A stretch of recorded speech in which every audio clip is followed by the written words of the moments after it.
Hello, Happy New Year.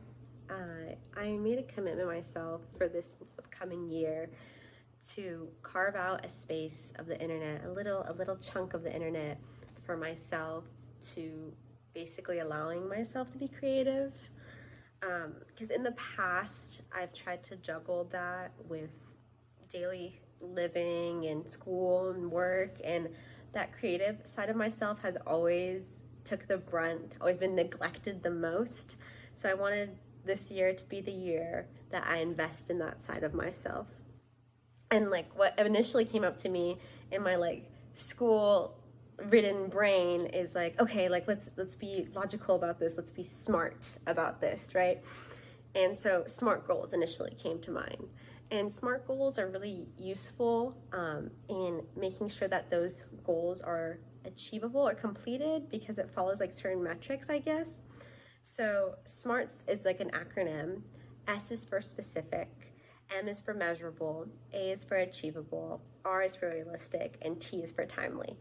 And I'm looking at papers that I wrote about like these. I was supposed to be like at a drawing class this evening because I signed myself up to like take a class, but it turns out the class was canceled. So instead of like doodling, which I should have been doing, or like attempting to draw something, I was at this location and I was just taking notes about what I wanted in my life instead. So one of the SMART goals I had, or one of the things I wanted to do, was this past year randomly my friend asked me to do Half Dome hike with them, and I didn't like research properly about what it was, how difficult it was, and apparently it's one of the hardest hikes, the national park hikes, I guess. Don't take my word on that. That's what my friend told me. But they're probably right. Anyway, so we did that and I felt on top of the world, like so good, and it was so difficult, and we did it all in one day, and it was just like amazing. And so this friend's like really into fitness, and they invited me a few months later to do a marathon. And right now it's January and they want me to do the marathon in March. There's the LA Marathon, I believe, on St. Patty's Day.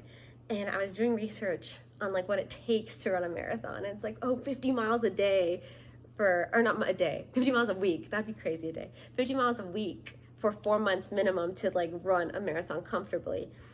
And I'm not there yet. So I was like, maybe not this marathon, but hopefully the next one. So for this SMART goal, how I'd break it down would be S, I want to run a marathon. M for measurable, I will need to run 50 miles a week. And then R is A,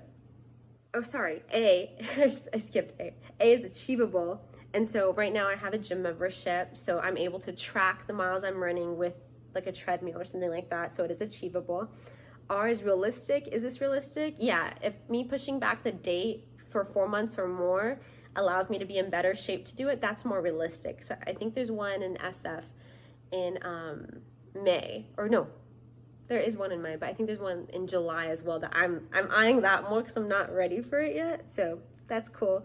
And then timely, timely is like setting a parameter for when you're going to achieve this goal. And I'll dedicate 4 months before the San Francisco Marathon in July to do this. It's like a SMART goal.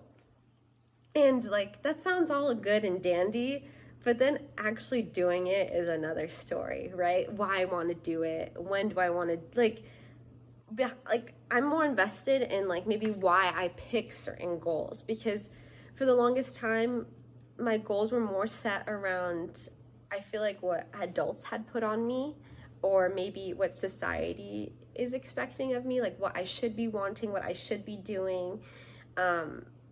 So that got me into more thinking about ikigai, and that is a concept of combining with what I love, what the world needs, what you can be paid for, and what you're good at to have like a holistic life, I guess. Just another type of goal setting, I think. And so when you combine the what I love, you'll have two subsections of a passion and a mission. And a passion is defined as something that you strongly feel about, and like a barely controllable emotion. And a mission is something that, like, I see it as a larger conversation you want to be a part of. So whether that is the environment, working with animals, working with people, like your personal mission, what mark you want to leave on the world. What the world needs follows mission, that same premise, and vocation. And vocation being like a suitability for a career opportunity. So it's kind of like profession, but just maybe like a skill you have within that profession, I think is what's specific. And then what do you need to be paid, or what you can be paid for is the next one. And that's profession, so just like a job, and vocation, the skills for that job. And what are you good at is your passion and profession. So the skills and what you have uncontrollable feelings about that you need to do, like you just feel compelled to do.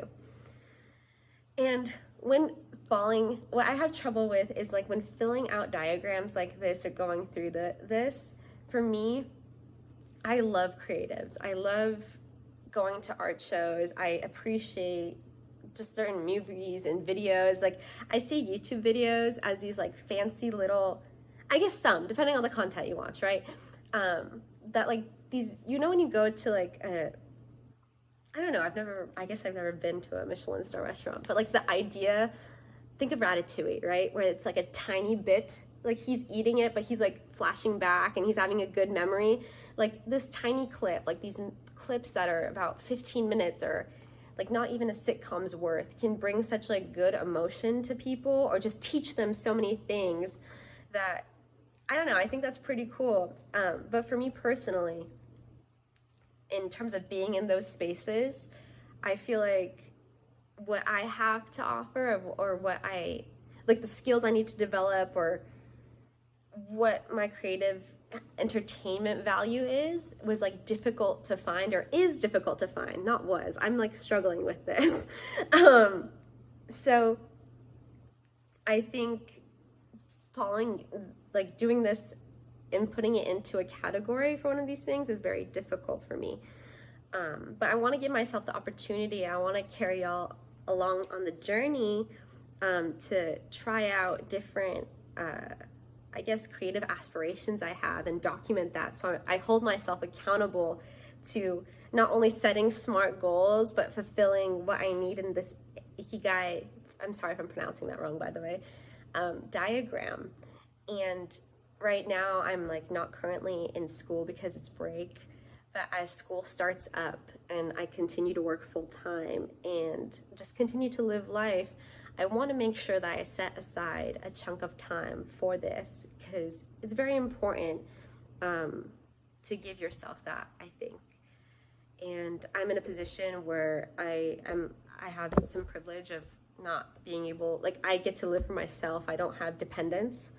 Not even pets, as much as I would like a pet as well. But I have that time and energy to dedicate to this, and I think I would like to do that this year, and that's something I set for myself. And now that's not a SMART goal, I'm not setting a metric or a measurable thing, or it's not very specific, but at least it has the art part of the SMART. It's achievable, realistic, and timely. I can make time for it. I have access to do this. And yeah, I have the resources to do that. So I hope you come along with me as I try different crafts, different hobbies, and just being in different places and figuring out what makes me happy. And maybe it'll inspire something in you to try that you haven't tried before. So yeah, cool. Bye. Hello. I was watching the video I was going to post. I was like, oh, I did it. I'm going to post. I was watching it and I was realizing I am not making eye contact. Do not know how to do that, apparently, when it comes to a camera. To fumble around my words so much. Like, too much. To the point of it feels like a first draft of an essay. It's not as polished as I would like it to be. And I don't know, that made me feel really weird. Because I feel like this gives me the anxiety of being on a first date. Of just trying to talk and see what the reaction is, what the vibe is. But instead, it's just like 3 dark circles that I'm staring at, or like 1 dark circle that I'm staring at. So I'm getting nothing back in return, and that is interesting and a lot more difficult than people make it out to be. But I think, so I just wanted to come on here and say sorry for that. But also, I think more so, my videos, the goal of it is to me be doing a craft, a form of art, or form of activity. So it won't be as so much pressure to just talk directly to the camera the whole entire time. And as I get more comfortable, I'm hoping it gets less awkward as time flies. But it's going to take some work for me to get there. Bear with me. But thank you. Okay, bye-bye.